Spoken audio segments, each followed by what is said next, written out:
الذين آتيناهم الكتاب يتلونه حق تلاوته أولئك يؤمنون به. الحمد لله رب العالمين والعاقبة للمتقين والصلاة والسلام على أشرف المرسلين سيدنا محمد وعلى آله وأصحابه أجمعين. Assalamu alaikum wa rahmatullahi wa barakatuh. Bienvenue à toutes et à tous dans ce cours Un jour, un juz. Et Inch'Allah subhanahu wa ta'ala, aujourd'hui nous allons discuter du 24e juz du Coran. Le juz numéro 24. Ce 24e juz va commencer à partir du verset 32 de la sourate Az-Zumar. À partir du verset 32 de sourate Az-Zumar, les groupes. Et va se terminer sur le verset 46 de la sourate Hamim As-Sajda. Jusque verset 46 de la sourate Hamim As-Sajda, qu'on appelle aussi Fussilat. Dans ce juz-là, dans ce 24e juz, nous avons aussi l'intégralité de la sourate Ghafir, le pardonneur. L'intégralité de Ghafir qu'on appelle aussi Al-Mu'min. Et donc nous avons la fin de Az-Zumar, l'intégralité de Al-Ghafir, Al-Mu'min, et le début de Al-Hamim As-Sajda, qu'on appelle aussi Fussilat. Ce 24e juz du Coran commence lorsque Allah subhanahu wa ta'ala nous dit فَمَنْ أَظْلَمُ مِمَّنْ كَذَبَ عَلَى اللَّهِ وَكَذَّبَ بِالصِّدْقِ إِذْ جَاءَهُ أَلَيْسَ فِي جَهَنَّمَ مَثْوًى لِلْكَافِرِينَ.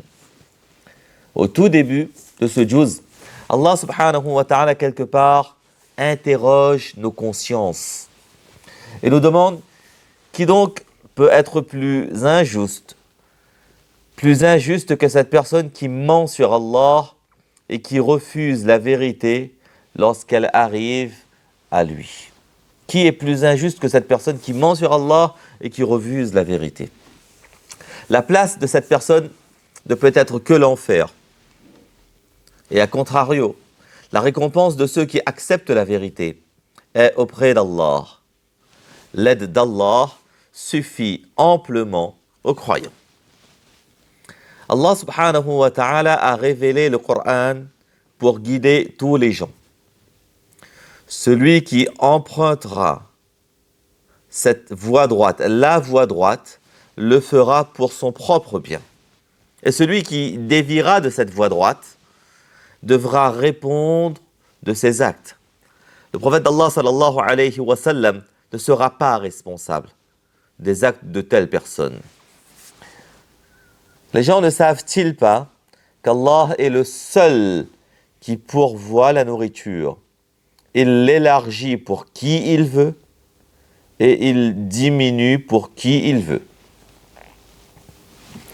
Les incroyants et les mécréants ont toujours la possibilité de se repentir et de devenir des serviteurs obéissants, parce qu'Allah, il est pardonneur et Allah, il est clément. Il s'agit de ne pas désespérer de la miséricorde d'Allah. Ensuite commence la sourate Al-Ghafir, je vous ai dit qu'on appelle aussi Al-Mu'min. Le Coran est une révélation d'Allah, qui est le maître et qui est le savant. Allah est celui qui pardonne les péchés, celui qui accepte le repentir, et celui dont le châtiment est terrible. Allah, il est le puissant. Il n'y a point d'autre Dieu à part lui. Et tout le monde retournera un jour à lui. Les incroyants, quant à eux, discutent des signes du Coran. Les musulmans ne doivent pas être trompés par la fausse position temporaire des mécréants. En fin de compte, ils seront châtiés par Allah, même si en apparence, ils sont une certaine position dans la dunya. Ils seront in fine châtiés par Allah et deviendront comme des charbons qui attiseront le feu de l'enfer. Qu'Allah nous préserve. Allah dit aux musulmans de l'adorer et de ne pas tomber dans le shirk. même si cela ne plaît pas aux incroyants. Si Allah a envoyé les prophètes, alayhimus salatu wassalam, c'est pour que les gens prennent conscience et qu'ils craignent ce jour terrible où tous leurs actes s'ouvriront devant eux et leur seront présentés. Ce sera ce jour où la justice prévaudra et que chaque personne sera récompensée ou punie pour ses actes. Ce jour-là, il n'y aura pas d'injustice. Et les gens désobéissants n'auront ni amis, ni personne pour intercéder en leur faveur. La décision d'Allah sera magistrale et impartiale. Allah tabaraka wa ta'ala déclare qu'il vient en aide dans ce bas monde aux prophètes alayhimus salatu wassalam et à ceux qui suivent ces 10 prophètes. Et il les aidera le jour du jugement aussi. C'est pour cela que c'est bien meilleur pour vous, ô gens, de demander protection à Allah. Et rappelez-vous que les personnes voyantes et les personnes aveugles, eh bien, ne sont pas égaux. De la même manière, les croyants et les incroyants ne sont pas égaux. Cependant, peu de gens comprennent.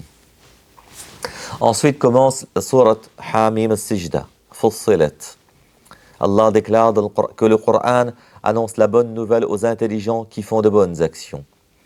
Et ce même Coran met en garde ceux qui commettent des mauvaises actions, les met en garde contre un châtiment terrible. Allah dit au prophète Mohammed, sallallahu alayhi wa sallam, d'annoncer qu'il est certes un homme comme les autres, avec cette différence cependant, que lui reçoit la révélation, le wahi, de la part d'Allah. Le prophète d'Allah sallallahu alayhi wa sallam indique les gens, essaye de diriger les gens vers l'unicité et vers la foi.